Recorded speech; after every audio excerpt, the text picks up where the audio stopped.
stock market performance by president. And we're going to go each president by president. March 4th, 1929. March 4th, 1933.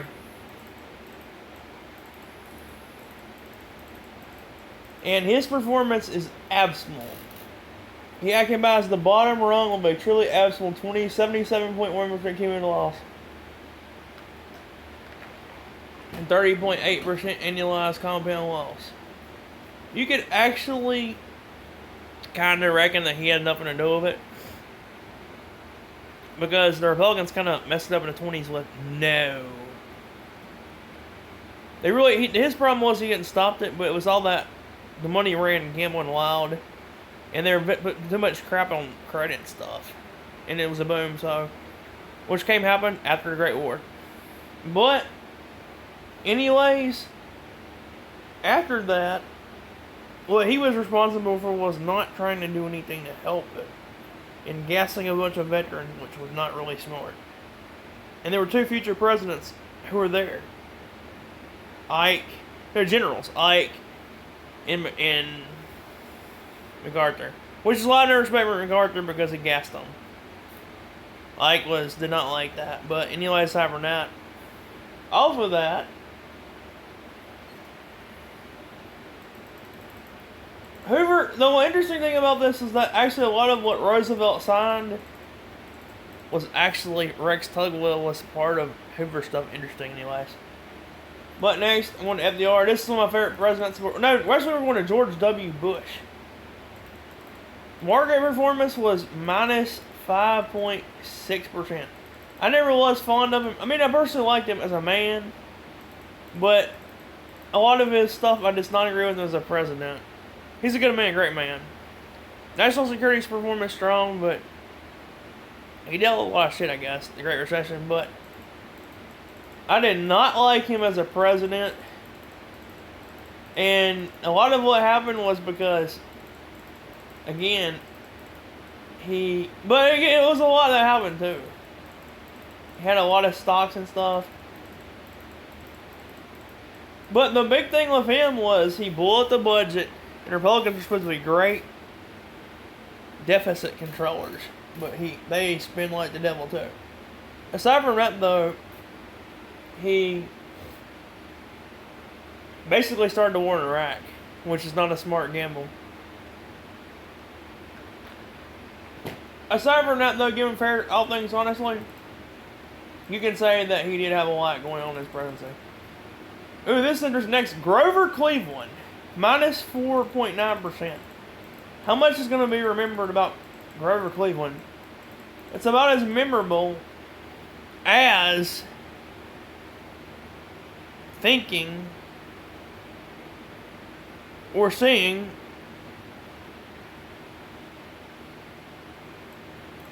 about as memorable as seeing, what was that fat guy that used to play golf and smoke a cigar, who was known for like banging chicks?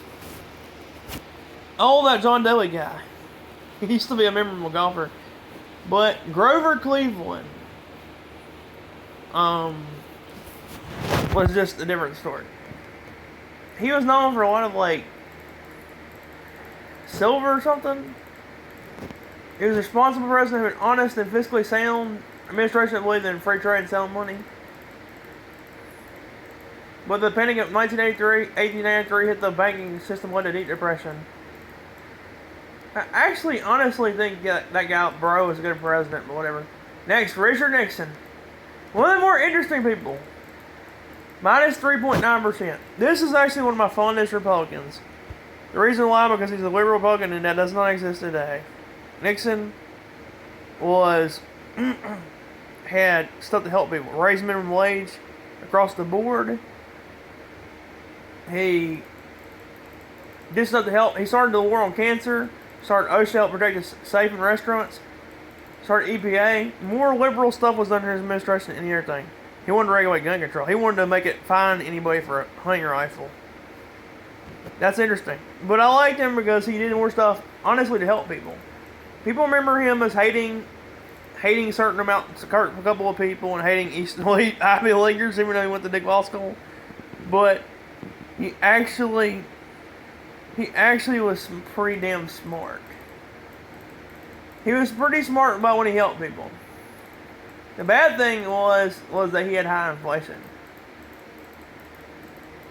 I would take him today over Trump any day. Another thing was closing of the gold window, but oh well, I mean that's whatever. He had a lot of stuff going on in his administration too, but I like him. He's one of the better Republicans today. Benjamin Harrison. This article is weird. 1.4%. We're going back all the way to 1889. 1889. He was the grandson of President William Henry Harrison. Harrison, a protectionist, was a proponent of high tariffs and used the revenue to boost federal spending. He presided over a federal budget. His Congress administration also passed the Sherman Antitrust Act, which is the foundation of U.S. competitive regulation. I don't know about much to say about that. That's like 1899. William Howard Taft, interesting. Minus 0.01%. So he's the fat guy that got stuck in the bathtub. That's about as interesting as seeing Joe Biden get his head stuck in a chimney. Anyways, he was also Chief Justice later on. Really nothing to say, but he was a big bird in regulation. Him and Roosevelt were basically like progressives, which I would take Theodore Roosevelt today. Next, Theodore Roosevelt, plus 2.2%. He was a loose cannon, that was true. One of the most fascinating characters you ever see. I used to love to study history. And holy shit, they made him president. He is one of the most colorful and controversial presidents. He's remembered for his rugged cowboy, for his exploits as a Rough Rider, and the only president to grace Mount Rushmore. Honestly, though, lackluster. Now Republicans have some good, honestly, there is kind of like too much regulation on the Democrats' part, and that's kind of true. Which a lot of my ways a centrist because I don't believe in what Republicans stand for on business and Democrats socially. Next, Woodrow Wilson, 3.1%. He started the federal income taxes and created income tax division with the Bureau of. He also introduced the Federal Reserve. He actually had a lackluster performance, but honestly, he did some good things. He was also the biggest racist of all. But, I mean, we got tax returns in IRS now due to that. I mean, we honestly do.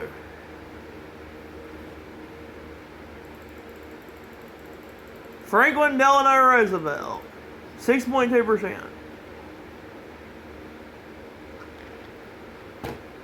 You know, the thing about him is, one of the reasons why he probably has a positive return is because he used World War II to get us out of, like,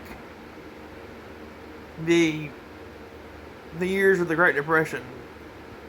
Honestly, that's why he probably has a positive return. All that mechanization and speeding us up got us out of the Great Depression. I like FDR personally. He's a Democrat. He doesn't exist today. Today, he'd probably be like a moderate Charlie Baker or something. But honestly, they used all that. And firstly, that was the use of women. Women became, thank God for that part. Women finally got a chance and they helped us. And all that mechanization, all that World War II spending, all that stuff brought us the chance to expand. So that's honestly. I also remember the President deal, and without us, we would not have Social Security. Imagine that for all the older people. Yeah, and all the younger people, because when you get older, you're going to have it. But it was, I like it because he tried to bring it. He tried to get us out of it. Well, I mean, Hoover would sit back and just, laissez-faire. Even recent Republicans have realized you can't do it in a crisis. Even Trump. with Corona, he realized that you had to have massive spending bill. People don't realize that Trump was a socialist in a lot of respects. Because he started the tariffs on the China and hurt the farmers, and then he had to go do a government bailout. So, anyways, scream socialism all you want to. Every president's been a socialist. Next, this is my favorite boy, John F. Kennedy. I actually thought that he actually had one of the better market performances, but he wasn't around long enough. I worship Kennedy, and I basically love him. But he also had the Cuban Missile Crisis and the Cold War. Now, he did do pro-growth business policies and corporate income taxes, which no Democrats would not do this today. They're not John Kennedy. John Kennedy was basically like a little conservative Republican today, and his dad was far right, more far right than J. Edgar Hoover. But basically, he believed that lower tax rates would periodically lead to higher tax revenues. It'd be called that Laffer curve, so basically he was like a younger version of Ronald Reagan. One thing that was considered, though, was that the economy did kind of take off under Johnson and fucking Kennedy, so it did fucking take off. Next, Jimmy Carter. This is funny thing is that he actually has a positive performance, 6.9%, peanut farmer. And he actually was ahead of his time on solar energy. All the people were doing that today, solar backpacks and all that stuff. And he also was ahead of his time on legalizing marijuana. Now, he had low growth, high inflation, turned the heater down in the White House. So he's ahead of his time on energy conservation.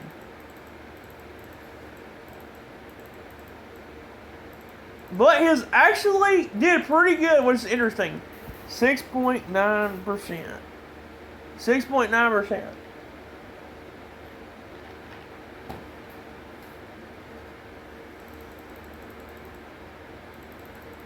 Okay, next, Warren G. Harding is generally considered to be one of the worst presidents in United States history.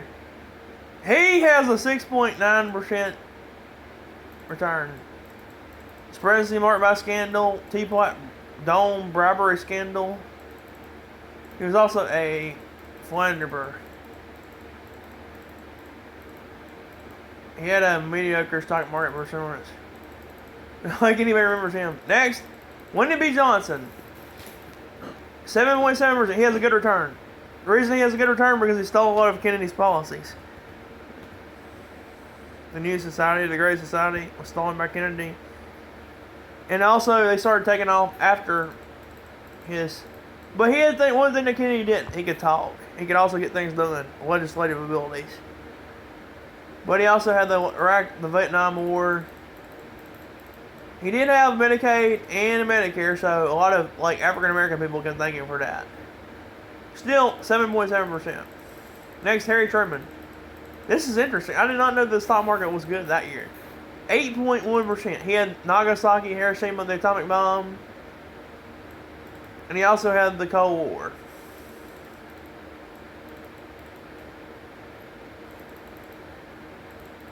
But basically, that's pretty good. Next, Ronald Reagan. This is interesting.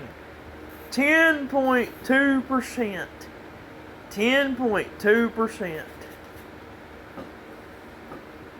And you had a lot of it. Gordon Gekko from the movie Wall Street. The Cold War. Reaganomics. Deregulation. Pro-business policies. I don't agree with a lot of what Reagan wants, but I have more respect for him than Donald Trump because I think he's honestly a far greater man. And at least, hey, some of the things that stand for himself on it. He also was a better man than Trump, and he also was... I have respect for Ronald Reagan. Did I agree with everything? Not really. I think you can't really criticize him, or do criticize him, because he was honestly senile. Unless Wacko Hinckley shot him and stuff. A lot of what he gives, he had a geniuses around him too. By Paul Volcker, he was a genius. Broke the back of inflation by running tight monetary policy.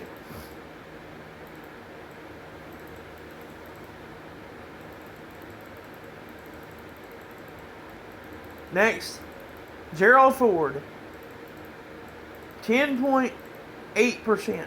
This is interesting that he had such a high return. Interesting. Always known as Watergate, he took over. He had a bad economy. Weird that he had such a great one. That's interesting. Next, Dwight D. Eisenhower. Now, I'm not surprised that he had such a high. This is my man right here. If all Republicans were like him today, the St. Lawrence Seaway, the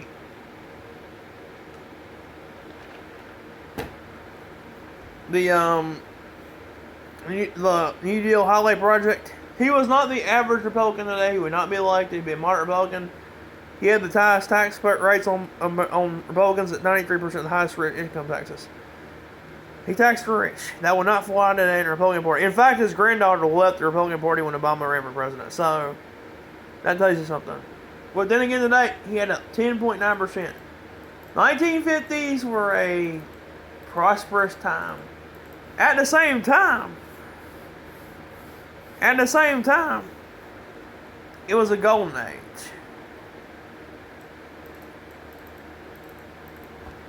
It was a golden age. A lot of it took off after World War II, which is why Truman gets a lot of credit for it. And a lot of people came back. It was the baby boomers. So you were out of a ditch. This is my man as far as president, though. He's one of the better peaceful guys.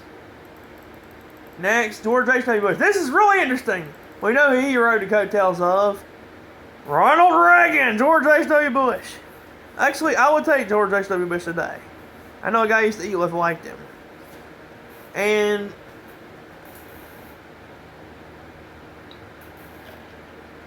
the stock market did well under him. 11%. Pretty good.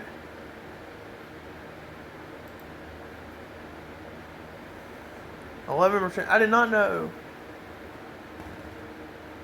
that the stock market was that good under him. But at the same time, he got hurt by the loose lips, read my lips, no more taxes. When all he taxed was like raise the tax on wealthy people a little bit, tax things like furs and cars. I'd take him today. Then again, he did have a lot of programs in place. Not all of it was bad, though. Not all of it was bad. I mean, some of it was pretty good. The bad thing was he went into the Gulf War. That wasn't smart. But he did help out disabled Americans. Again, he inherited what was ahead of him. Next, Donald Trump. This is the most polarizing figure we've ever seen in modern history. As far as I'm concerned, he might be God. He might be God. I'm sorry, I'm sick and tired of hearing people call him God. I don't care, especially in religious circles. He ain't Jesus Christ. God damn it. But either ways, this is interesting. He has a return of 11.3%. Honestly, I hate to break it to you conservatives, Republicans, but he inherited what was ahead of him. And like we said before, this was like Ronald Reagan did a lot of it, and George H.W. got the credit. The economy is not really whatever. But some things considered, you have to give him credit for that. A lot of it did take off during him. But next, this is interesting. William McKinley had a return of, let's see what kind of, 11.3%. He is a protectionist tariffs. I don't like tariffs. But he had 11.3%. 11.3%.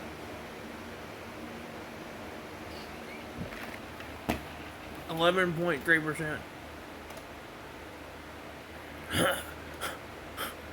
11.3%. That's about like saying me. 11%. That's like me seeing me naked. Who wants to see me naked?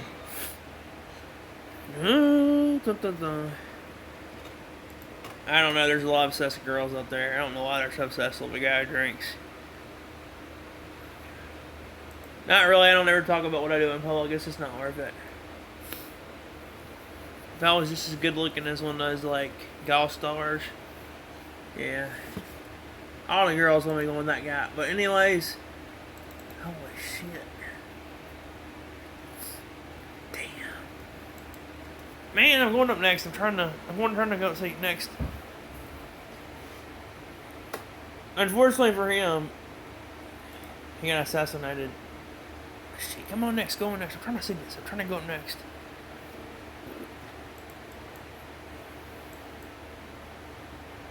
Okay, that's all for that, guys. Stock market by Minister.